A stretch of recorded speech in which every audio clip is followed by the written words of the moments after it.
Valheim is an open-world survival game in early access, and when a friend of mine pitched that to me, I could only imagine an underdeveloped Rust with Vikings. And while that's not technically untrue, it still did surprise me again and again with just how much content the game has, despite being early access, and just how well the game does some things compared to other games in the genre. Anyways, gameplay.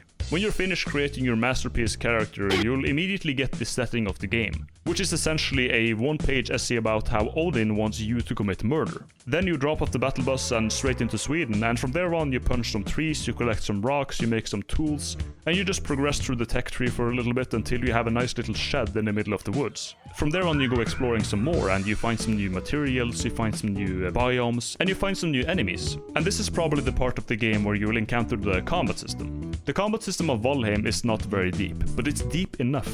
And more importantly, it's very satisfying. When you land an attack on an enemy, it feels good. When you parry an enemy's attacks, it feels good. But you're just not gonna find me, you know, at the edge of my seat, glued to the fucking screen when I'm beating a Great Dwarf to death. Like, it works. In fact, it's actually much better than what you would expect from a game in this genre, but it's not gonna, you know, blow you away or anything like that. The game also has a leveling system with a bunch of skills in it. You know, you got maces, you got axes, sprinting, jumping, blocking, you name it. And it functions exactly like Skyrim, where you use a skill and it gets better. Now, if you're playing the game normally, this skill system actually works really well. But the issue is that it stays completely true to Skyrim, to the point where if you want, you can stand in front of a tree for 5 hours and just punch it, and by the end of it you're going to be the next Mike Tyson. This also applies to maces, to bows, and anything that doesn't cut the tree down, like spears for example. It's also incredibly simple to do because all it requires is the weapon in question and a tree, and trees are literally everywhere, so you kind of have to set your own rules to enjoy this system because, you know, let's be honest, it's not fun to stand in front of a tree for 5 hours. And if you're playing with a friend group, you always have that one guy who just tryhards the fuck out of the game and kind of takes the enjoyment out of it for everyone else. But obviously this is not a huge issue, it's just something that you might want to be aware of before you buy the game. And now for my favorite game mechanic of Valheim, survival, and how it ties into your max health and stamina. Basically how this works is that you have 25 max base health and 3 food slots. Here you can combine 3 different foods to increase your stats, and the better the foods you eat, the more health and stamina you get. This is really good for a couple of reasons. First of all, it's not tedious. You can be at home and just build a base, and you don't need to eat food constantly. You don't have to like drain your food supply just because you want to build a little shed. It's also genius because your health will just naturally scale the later you get into the game because you will have access to more like rare and valuable foods. Like, name one other game where you get excited because you can now make hot dogs instead of grilled meat.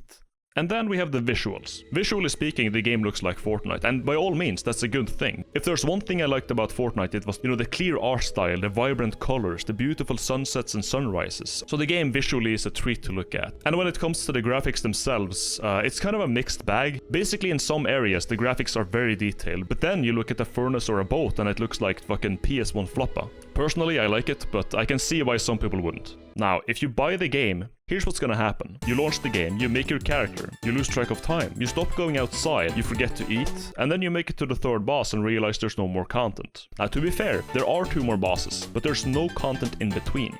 And the problem with that, aside from the obvious, is that, you know, the way you find the previous bosses is by the game incentivizing you to go to some dungeons. And in those dungeons, you can find waypoints that will pinpoint the next boss on the map for you. But when there's literally nothing between the 3rd and the 5th boss, you're just gonna rely on RNG to find the waystones. And it can literally take you days just to find those. And I don't mean in-game days, I mean real-time days of gameplay, so I would heavily advise you to not play past that point. In conclusion, the game up until the 3rd boss is a very enjoyable experience. It's probably worth your $15 or whatever, like this, depending on how much disposable income you have. So when it comes to the question of like, should you buy this game right now? I would say if you have a friend group that's already going to play the game, go for it. But if you don't, just wait until there's more content. You know, it's an early access game. In 1 year, it's probably gonna have twice the content it has now. So unless you're like really starved for games to play with your friends, just wait. Because while the game is good right now, it has the potential to be just so much more. Anyways, that's gonna be my take on this game. Subscribe to my 3rd channel. Goodbye.